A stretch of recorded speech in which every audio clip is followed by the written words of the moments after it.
Welcome to GMA English classes. दोस्तों, आज हम बात करेंगे फ्यूचर कंटिन्यूअस टेंस के बारे में। राइट, इससे पहले हमने फ्यूचर इंडेफिनिट टेंस के बारे में चर्चा कर लिया है। आज बात होने जा रही है फ्यूचर कंटिन्यूअस टेंस के बारे में। देखिए, फ्यूचर कंटिन्यूअस टेंस की जो पहचान होती है वो क्या है? हिंदी वाक्य के अंत में ये है रहा होगा, रही होगी, रहे होंगे आता है। ठीक है ना? हिंदी वाक्य के अंत में रहा होगा, रही होगी, रहे होंगे, अगर इस तरह के शब्दों से समापन हो रहा है तो आप ये समझ लेंगे कि ये जो वाक्य है ये फ्यूचर कंटिन्यूअस टेंस का है। राइट, तो देखते हैं यहाँ पर हम सिंपल सेंटेंस। इसका उदाहरण है वह जा रहा होगा। राइट, तो ये रहा होगा आ रहा है। तुम क्रिकेट खेल रहे होगे। ठीक है ना? यानी ये रहे होंगे यहाँ पर आ रहा है। मैं पढ़ रहा हूँगा। ठीक है, तो यहाँ रहा हूँगा आ रहा है। ठीक है ना? तो ये चीज़ें बता रहा है कि ये जो वाक्य हैं ये फ्यूचर कंटिन्यूअस टेंस में है, यानी कोई प्रक्रिया भविष्य में जारी रहेगी, उसके बारे में ये बता रहा है। ठीक है ना? अब देखिए रूल ऑफ द ट्रांसलेशन, यानी कैसे हम इसको हिंदी से इंग्लिश में चेंज करेंगे। तो उसका क्या फार्मूला है? पहले जैसे मैं फार्मूला देता आया हूँ वैसे यहाँ पर भी है। देखिए क्या है, सबसे पहले सब्जेक्ट लगाएंगे। राइट, उसके बाद विल बी या शैल बी लगाएंगे। राइट, उसके बाद वर्ब के फर्स्ट फॉर्म में ing लगाएंगे। याद रखिएगा, वर्ब के फर्स्ट फॉर्म में ing लगेगा। राइट, वर्ब के फर्स्ट फॉर्म में ing लगेगा। फिर ऑब्जेक्ट रहेगा, अगर है तो ऑब्जेक्ट लगाएंगे, और नहीं तो फाइनली आप पंक्चुएशन यानी फुल स्टॉप लगा देंगे। राइट, फिर से देखेंगे सब्जेक्ट, उसके बाद विल बी या शैल बी। ये विल बी जो है वो आई वी को छोड़ करके सभी सब्जेक्ट में विल बी लगेगा। ठीक है ना? और शैल बी जो है वो कहाँ लगता है आपको पता है? आई और वी के साथ शैल बी लगेगा, यानी फर्स्ट पर्सन प्रोनाउन के साथ शैल बी लगेगा। राइट, उसके बाद वर्ब के फर्स्ट फॉर्म में ing, फिर ऑब्जेक्ट है तो ऑब्जेक्ट लगाएंगे, फाइनली फुल स्टॉप लगाएंगे। ठीक है, तो अब इसी फार्मूले के तहत हम ट्रांसलेशन करने जा रहे हैं। देखिए, वह जा रहा होगा, तो इसका क्या होगा? सबसे पहले सब्जेक्ट होगा ही, उसके बाद विल बी हो जाएगा ही विल बी, उसके बाद गो, वर्ब फर्स्ट फॉर्म है गो, उसमें ing लगा देंगे गोइंग,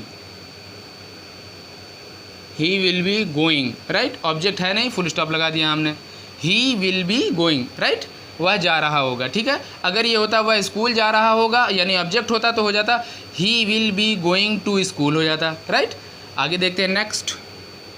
वो तुम क्रिकेट खेल रहे होगे, तो यहाँ हो जाएगा यू विल बी, खेलना का क्या है? प्ले, उसमें ing लगा देंगे, you will be playing cricket, full stop लगा दिया हमने। ठीक है, देखिए सब्जेक्ट हो गया, विल बी हो गया, उसके बाद वर्ब के फर्स्ट फॉर्म में ing, प्ले का प्लेइंग हो गया, और ऑब्जेक्ट है इसमें क्रिकेट लगा दिया हमने, और ये क्या है? फुल स्टॉप है। राइट, नेक्स्ट देखते हैं, मैं पढ़ रहा हूँगा, तो मैं क्या है? आई के साथ अब क्या लगेगा? शैल बी लग जाएगा। Right, I shall be reading, read जो फर्स्ट फॉर्म है उसके ing लगा दिया, reading, I shall be reading. ठीक है ना? ये फुल स्टॉप लगा दिया फाइनली, क्योंकि ऑब्जेक्ट है नहीं। ठीक है, अगर ऑब्जेक्ट होता है कि मैं किताब पढ़ रहा हूँगा तो हो जाता आई शैल बी रीडिंग बुक, फिर उसके बाद फुल स्टॉप लगता है। राइट, तो इस तरह से ये आपका ट्रांसलेशन को देखिए, सब्जेक्ट है, उसके बाद विल भी है, फिर वर्ब के फर्स्ट फॉर्म में ing है। ठीक है, फिर यहाँ सेकंड में देखिए यू सब्जेक्ट है, विल भी है, फिर इसमें वर्ब के फर्स्ट फॉर्म में ing है, क्रिकेट ऑब्जेक्ट है यहाँ पर, और ये फुल स्टॉप लगा दिया। ठीक, यहाँ पर क्या है? देखिए सब्जेक्ट आई है, शैल भी ये आई के साथ लगता है, आप जानते हैं। उसके बाद फिर ये रीड का फर्स्ट फॉर्म, यानी रीड जो फर्स्ट फॉर्म में है उसमें हमने ing लगा दिया, ये हो गया, फुल स्टॉप लगा दिया, ऑब्जेक्ट यहाँ है नहीं लास्ट में। ठीक है, तो इस तरह से ये ट्रांसलेशन जो है आपका सिंपल सेंटेंस का हमने यहाँ पर बना दिया। राइट, अब हम बात कर लेते हैं नेगेटिव सेंटेंस के बारे में। ठीक है, तो जैसे कि मैं पहले बताता आया हूँ कि यही जो सिंपल सेंटेंस है या जो स्वीकारात्मक या साधारण वाक्य है, इसमें जब नहीं आ जाता है तो वो नकारात्मक वाक्य हो जाता है, जिसको हम नेगेटिव सेंटेंस कहते हैं। ठीक है, जैसे वह जा रहा होगा तो हो जाएगा वह नहीं जा रहा होगा। ठीक है, नहीं आ गया बस। तुम क्रिकेट खेल रहे होगे, तुम क्रिकेट नहीं खेल रहे होगे। मैं पढ़ रहा हूँगा, मैं नहीं पढ़ रहा हूँगा। ठीक है ना, ये चीज़ है। तो ये क्या है? नेगेटिव जो है वाक्य कहलाते हैं, नेगेटिव सेंटेंस कहलाते हैं। राइट, देखिए एक उदाहरण मैं बना के दिखा रहा हूँ आपको। जैसे वह जा रहा होगा, तो इसमें क्या है? हो जाएगा यहाँ पर वह नहीं जा रहा होगा, वह नहीं जा रहा होगा, ठीक है ना, ये चीज़ है। तब इसका रूल ऑफ द ट्रांसलेशन क्या है, देखिए आपको जो ये रूल ऑफ द ट्रांसलेशन जो आप देख रहे हैं, जो आपने सिंपल सेंटेंस में किया, बिल्कुल उसी को फॉलो करना है। बस नेगेटिव सेंटेंस को अंग्रेज़ी में बनाते वक्त हम क्या करेंगे, विल बी के बीच में नॉट लगाएंगे या शैल बी के बीच में नॉट लगा देंगे, ठीक है। सब्जेक्ट के अकॉर्डिंग, यानी आई बी है तो शैल भी आएगा और इन दोनों के बीच में नॉट लगा देंगे, हो जाएगा। बाकी सब्जेक्ट के साथ विल भी आएगा, इन दोनों के बीच में नॉट लगा देंगे, हो जाएगा। यानी विल नॉट बी हो जाएगा या शैल नॉट बी हो जाएगा, राइट। तो देखते हैं यहाँ पर हम ट्रांसलेशन करके देखते हैं। वह नहीं जा रहा होगा, तो यही है, देखिए ऊपर का, he will not be going, ठीक, he will not be going, ठीक है। उसी तरह अगर मैं कहूँ मैं नहीं पढ़ रहा हूँगा तो क्या हो जाएगा, देखिए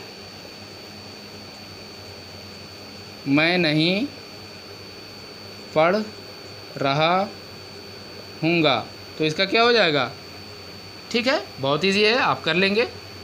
आई शैल नॉट बी रीडिंग,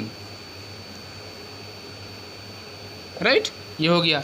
तो ये नेगेटिव सेंटेंस का भी कितना इजी है, ठीक। तो अब हम बात करते हैं नेक्स्ट सेगमेंट यानी इंटरोगेटिव सेंटेंस के बारे में, राइट।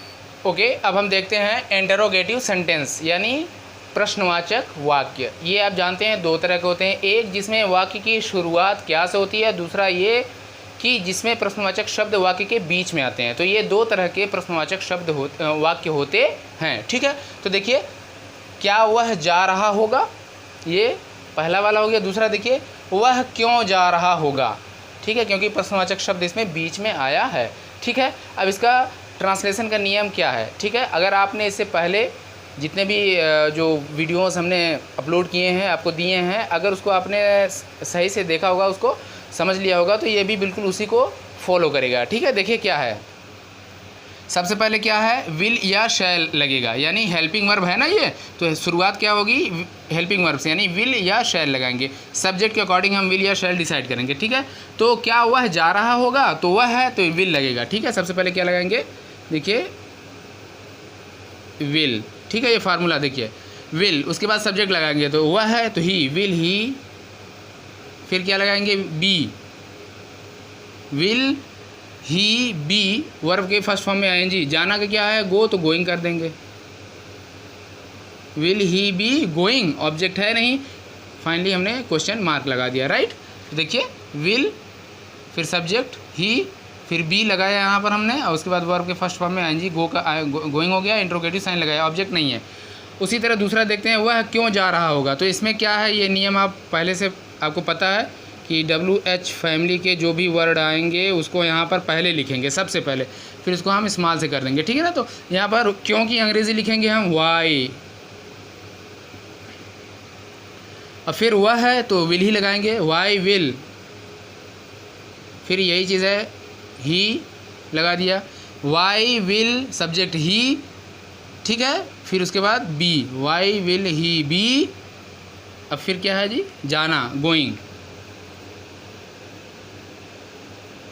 इंट्रोगेटिव साइन लगाया, ऑब्जेक्ट नहीं है, ठीक है ना। तो देखिए वाई ये क्वेश्चन वर्ड है, फिर उसके बाद विल आया क्योंकि ही के साथ विल लगता है, ठीक है, वाई विल ही, ये सब्जेक्ट है ही, बी लगाया हमने यहाँ पर, वर्ब के फर्स्ट फॉर्म में आईएनजी लगा दिया, गोइंग ऑब्जेक्ट नहीं है, यहाँ पर क्या लगा दिया, इंट्रोगेटिव साइन लगा दिया, तो why will he be going, वह क्यों जा रहा होगा, ये इसका ट्रांसलेशन हो गया, राइट।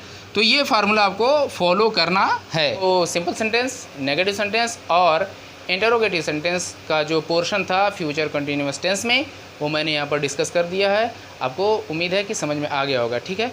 अगर ये वीडियो अच्छी लगी हो तो इसको लाइक करें, शेयर करें और चैनल को सब्सक्राइब करना बिल्कुल ना भूलें।